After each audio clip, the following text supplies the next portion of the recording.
Let's talk about a common writing problem, Fiat writing. Now, all writing is Fiat writing because you write however you want to write, but we're talking about getting called out on it by the player.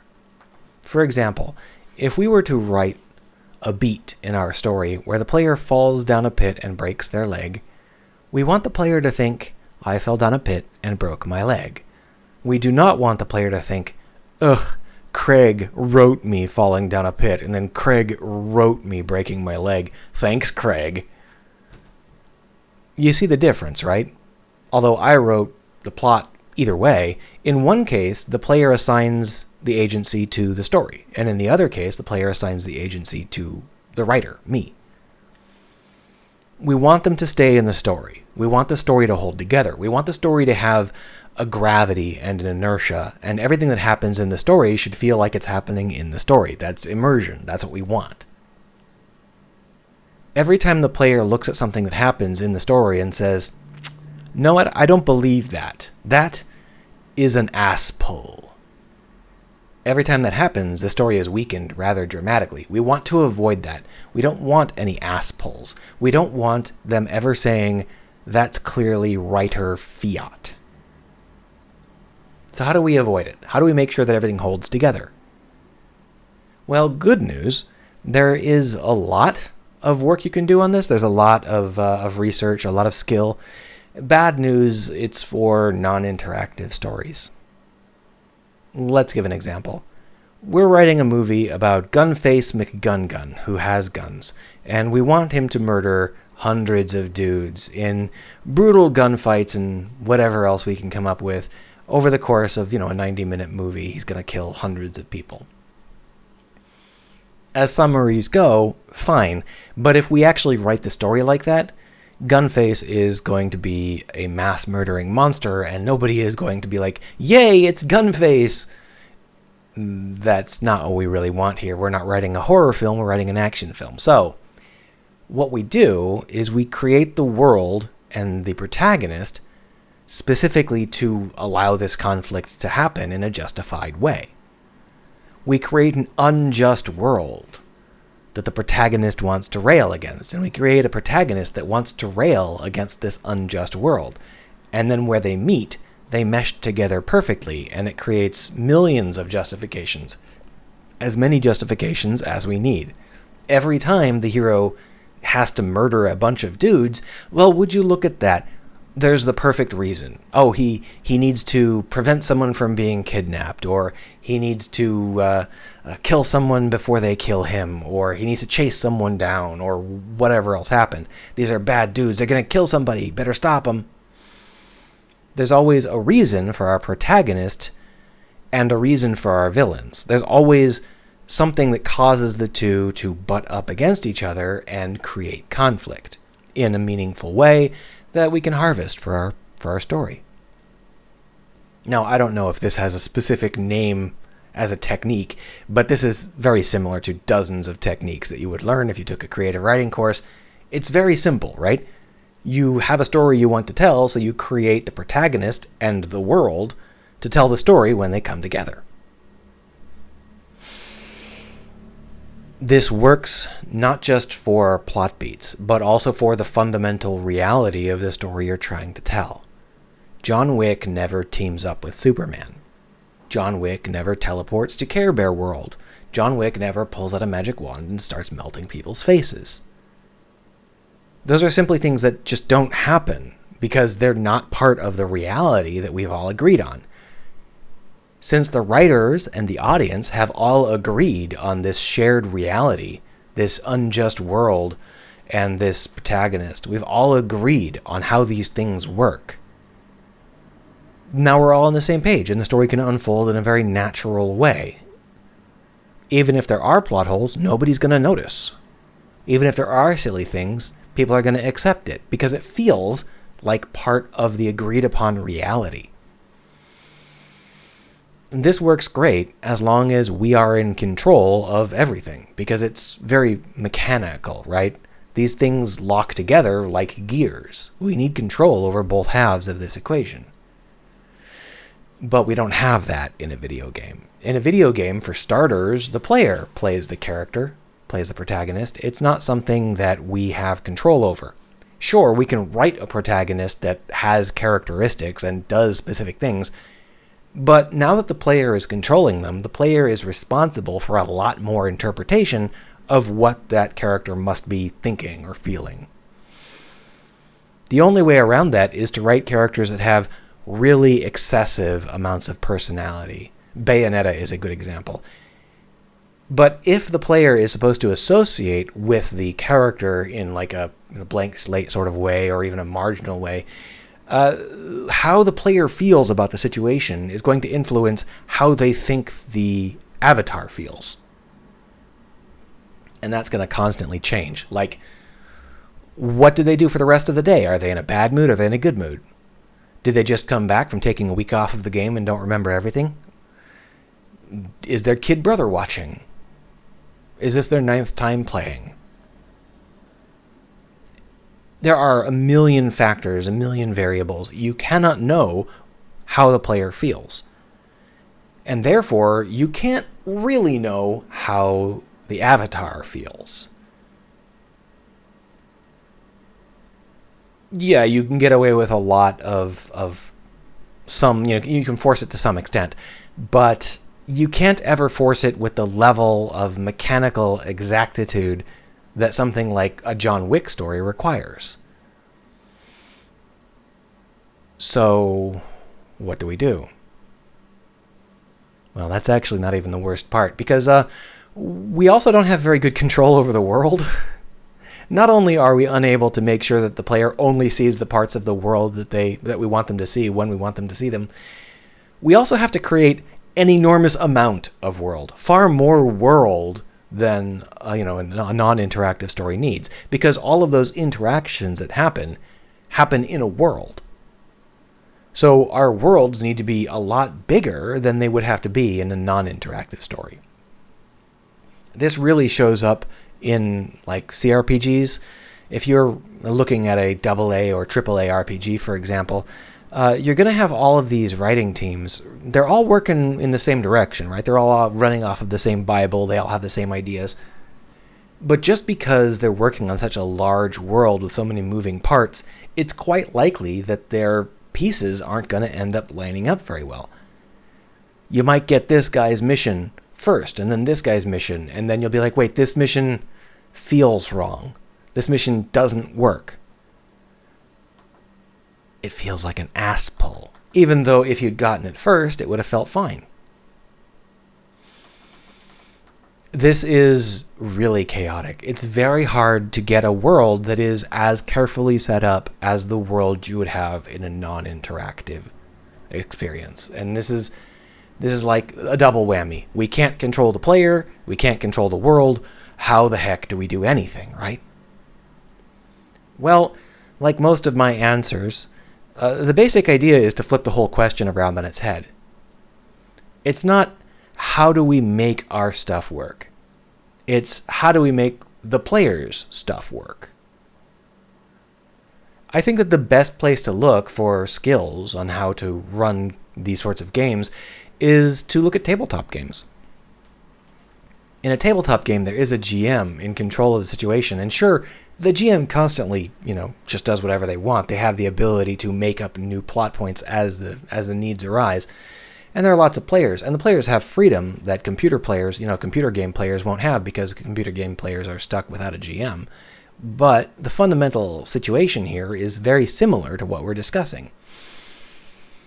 And we quickly notice that there is a scale. GMs tend to fall on one side of this scale or the other, right? GMs tend to either run on rails or they run freeform. Now, I don't know about you, but I have a lot of disrespect for GMs that run on rails. And obviously you can be anywhere along this spectrum, but if you're very far over to the rails side of things, I don't like that, because it feels like you're trying to make the players do stuff. It feels like you're trying to take away all of the player agency, and you're saying, well, I created this plot, and here's how you're going to solve it. Some people might like that. I do not, and it's useless for what we're trying to learn. But this side is useful, because when we look at games that are run more freeform, where players are given more freedom to do as they please, we find that the players try very hard to build a coherent story. They will bend over backwards to try and create a story that works. They're not sitting there just doing random stuff, unless there's some bad players out there, but in general, they're not trying to make a story that falls apart. They're trying to collaborate to create a story that works. And you can see the techniques the players tend to use to buy into the story. And sure, that's completely freeform, so you can't just put it into a game, because there's no way to script something completely freeform into the game, the computer game. But you can learn the kinds of techniques they use. And then you can give those same techniques an opportunity in your game. You can write those techniques into your game. An example of this would be, a lot of games used to have a do you want to be good or do you want to be evil choice, right? And this choice isn't a choice that arises very often in tabletop games. You almost never see this situation in a tabletop game because all of the players are already on the same page. They're either all already good or they're all already evil. Or, maybe one of them is one and one of them is the other, but they've already made their choice. So this is not a way that they would ever buy into the story. Instead, it's a matter of how much would you be willing to sacrifice for your ideals and that sort of stuff. Those are the sorts of questions that the players buy into. They're like, well, you're playing, a paladin. How much would you sacrifice in order to follow your promise, as opposed to, actually doing good deeds and losing all of your power, and so on and so forth. You got to ride that line. How much of you is faithful to your God, and how much of you is faithful to doing good? You can see how that makes a lot more sense than, do you want to be good or do you want to be evil? But of course, it depends on the kind of game you're writing. I'm not saying that that should show up in every game. I'm just saying that there are a lot of techniques that show up regularly in tabletop games. If you've ever watched a tabletop game, you've seen players get excited about something, buy into something, double down on something, go for something. Those are the kinds of events that you put into your story, because those are the kinds of events that players are likely to get along with. Let me give you a bad example. Baldur's Gate 3. Let's put up a spoiler warning. Spoiler warning for Baldur's Gate 3. If you actually care, I'm going to spoil the first chapter, and you should just stop watching now if that's going to bother you. So, Baldur's Gate 3 has to be the worst written, large budget RPG I've seen in a while. And there's a lot of flaws with it, but the biggest flaws all come from the fact that it does not cohere with its fiction, right? So you remember how, when we were setting this up, the idea is that you build your heroes and you build your world such that they hang together, and then their conflict creates the story. And I mentioned that the world often falls apart in a video game because the people can't be on the same page. There's simply too many of them. Well, in Baldur's Gate 3, that's especially noticeable because their world is a tabletop RPG world. It's pre-made. They are inheriting their Dungeons & Dragons world. It's a specific version of Dungeons & Dragons, even. That comes with a lot of baggage. That comes with a lot of things that are just part of the world. A good example of that would be things like, you can die and then come back to life. You can get resurrected. That's just part of D&D, right? It's not exactly common, but it's not uncommon either. Especially if you're going to make it into a video game where players might suck. How much of the world is based around this? How common is dying and coming back to life? Well, you start the game with a resurrection scroll. And it only takes about, 2 or 3 hours to find a lich that will resurrect you for the price of coffee. So dying and coming back to life is barely an issue in this video game. It was, something that happens quite a bit in D&D, and in the video game it is trivial. So that is just an accepted part of the world, right? Except the main plot point of the first chapter is that you get a tadpole in your head. A squid monster tadpole goes into your head, and it's going to turn you into a squid. Except for we know that's an empty threat because it's physically impossible for them to create a story where that could happen, so we know it's empty threat. But as we wander around the world, everybody's like, oh no, you've got a squid in your head. The only way to get rid of that is to die. I can't cure a squid in your head. The only way to cure the squid is to die. Everybody says this over and over and over.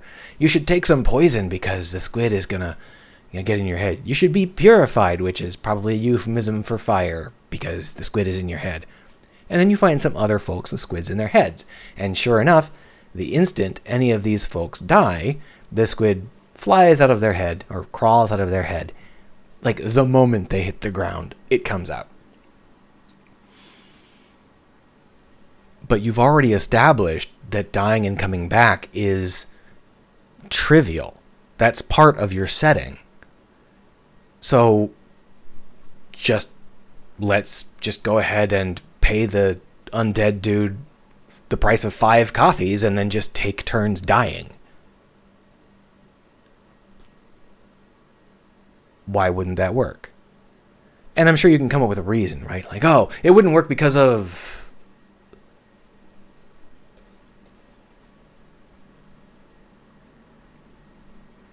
The point of a situation like this, a plot like this, is not to try and explain away the plot holes.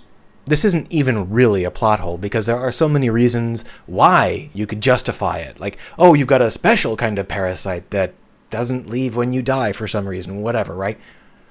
But because of the way the game is set up, because of the way the story flows, any excuse would feel like an ass pull. It feels like the writers are coming in with some fiat. They have written something in by fiat because they could not think of an organic way to do it. And if you couldn't think of an organic way to do it, that means you did not create your world properly because your world exists to create organic ways to do these things.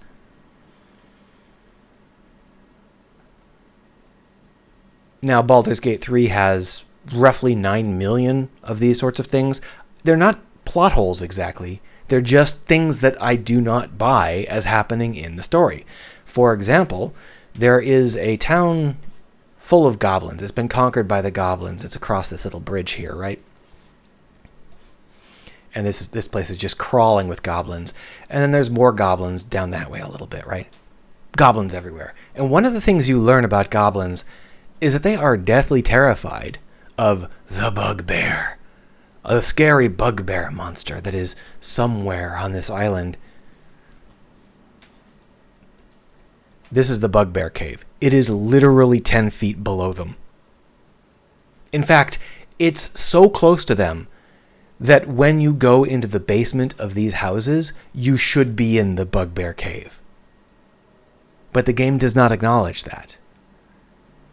And this is true for everything. That lich is literally 100 meters away from a druid fortress.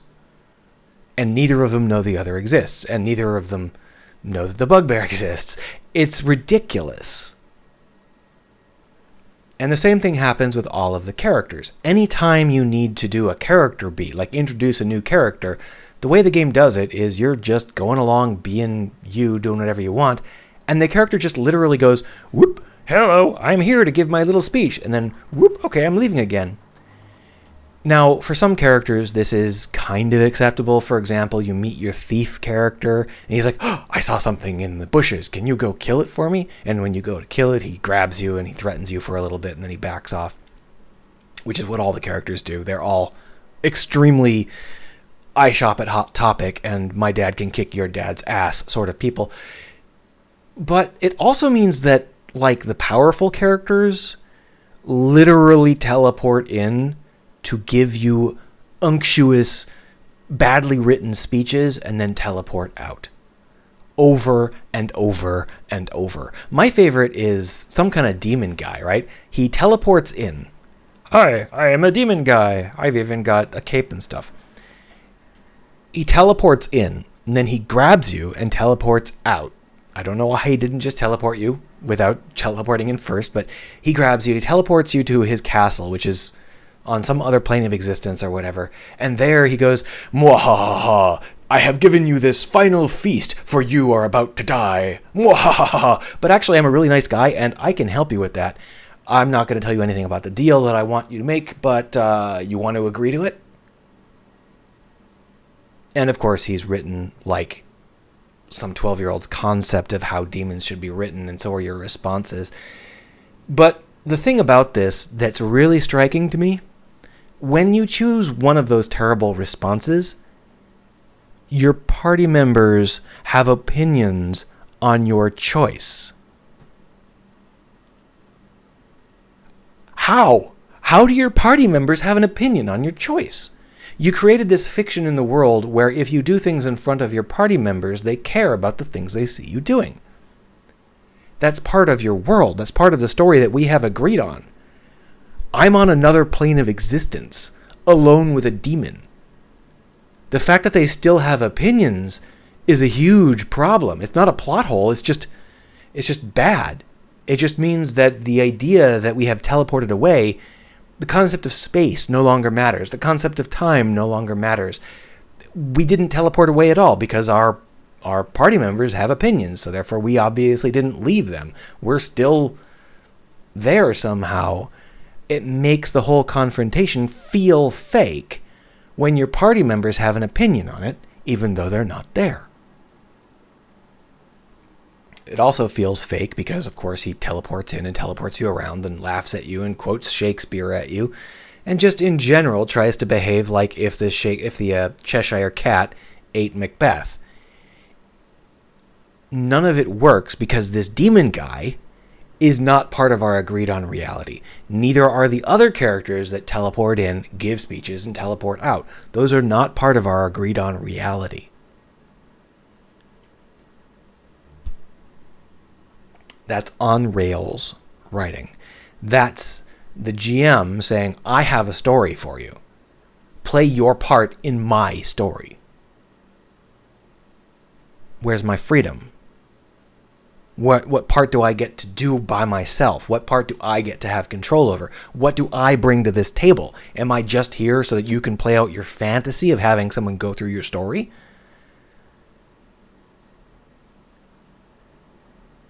There needs to be space in this world for us. There needs to be a reality that we can engage with.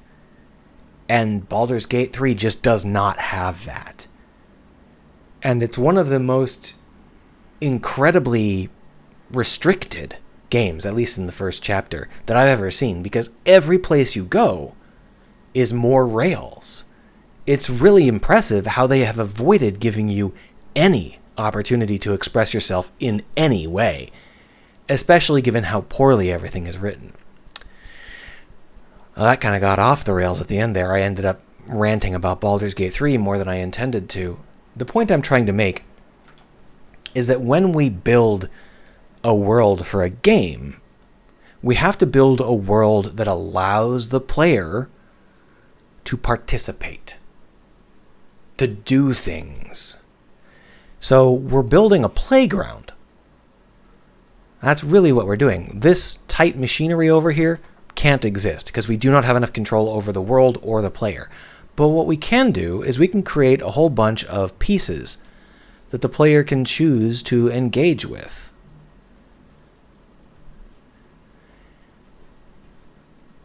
We give the player opportunities to climb the jungle gym or to use the swings or whatever. By understanding the sorts of things that players want to do and the sorts of things that our audience wants to do, we can write those things into our game. Now, these aren't necessarily all positive things. Obviously, a little bit of challenge can help a lot, but there has to be room for the players to do the things that they want to do. And not once in Baldur's Gate 3 does that ever happen. Every character is annoying. Every character is off-putting and does not like you. All of the villains teleport in, say their lines, and teleport out. The world does not exist as a place where you can do adventures. It exists as a just random mishmash of people that make no sense and fights that sometimes pop up. And maybe you disagree. Maybe you like Baldur's Gate 3 just fine. That's part of the thing. Everyone has a different judgment as to when a story falls apart and when it holds together. Our goal as a writer is to try and make sure that we keep as many players as possible in the reality of our story.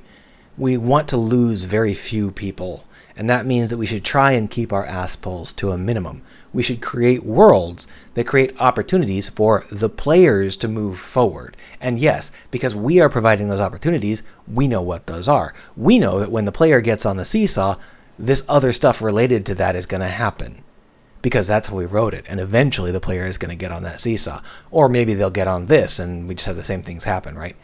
Either way, the story involves something that the player is participating in. The story allows the player to do things and participate. The player is not there to act out your story. Your story is there to let the player act out. At least that's my opinion. Let me know what you think.